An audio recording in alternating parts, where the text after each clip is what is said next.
let's take a look at how to properly clean your immersion blender. So if you've got some gunk that's built up in there after you've been blending something, the first thing I like to do is just put this into a clean container of water and just quickly run it in there. And that helps to kind of free up anything that's stuck on the bottom. And you can see we already got a little bit of that stuff out. Now our next step is we're going to unplug the blender, very important for safety. And then check with your specific manufacturer, but most immersion blenders, the end piece can be removed. Usually it's something like with the Chef Man one, we can just give it a quick turn and take this end piece off.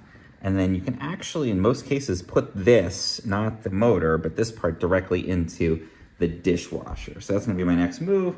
Run that through the dishwasher. That's gonna get that end piece nice and clean.